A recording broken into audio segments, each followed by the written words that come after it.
When I was around 22 years old, I had a scary encounter while staying at a hotel for a job. Around 2010, I was working for a traveling photography group that took church directory photos.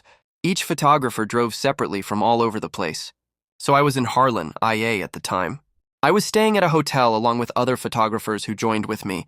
I believe there was 4 of us, 2 guys, a girl, and myself. One morning, I went down to breakfast and was watching the TV in the hotel breakfast area. Someone was also down there nearby, a guy. When he looked at me, I said good morning as I do wherever I go, just to be friendly. He said it back and we had just a polite exchange. Something you would do with a stranger you never thought you would see again. He mentioned he was staying there with his team for a construction job. I go to leave, and I say something very casual like, have a good one, see you later. He said something like we could hang later. I didn't think anything of it and just brushed it off like, yeah, maybe. I don't remember if it was the same day or not, but as I didn't work until 11 a.m., we tend to work from like 11 a.m., 10 p.m., give or take depending on size of the church, etc. I decided to go take a nap since I didn't sleep well the night before.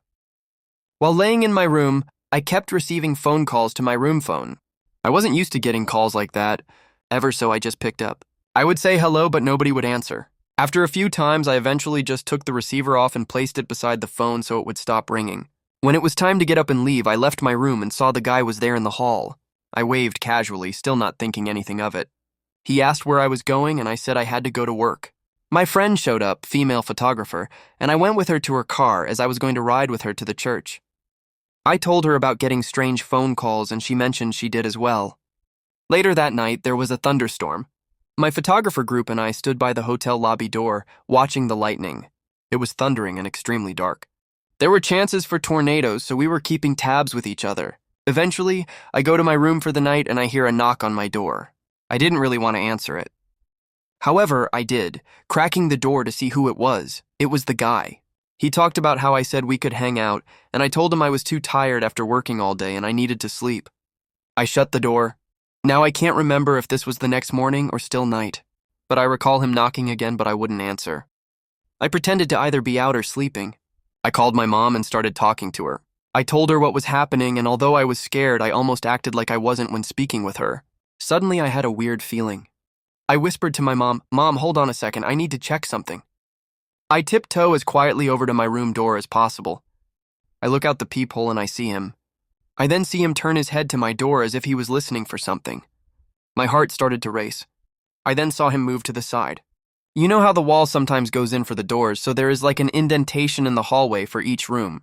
Well, he goes to the wall away from the room that juts out. I think he thought he was hiding because he would try to lean his head around the corner of the jut-out portion as if listening for something. I walked to the furthest side of my room quietly and whispered to my mom about how I'm scared. I called the front desk to complain like my mom's suggestion. I can't remember if I also texted my friend or called her, but she also complained to the front desk about the various phone calls she received. Eventually, we were given new rooms, and the construction group manager was told by the hotel about one of his guys, and that creepy guy was told to stay away from us. I even told some of the church people about the situation, and they all said if we needed to stay with them, we could. All very nice, but still all strangers to me, and I didn't trust anyone at that point. I'm not sure what happened to him as I didn't see him after that. I was a little jealous of my friend because she ended up with a hot tub in her room and I didn't, but it was fine. However, after that, I was more aware and careful with who I talked to and what I said.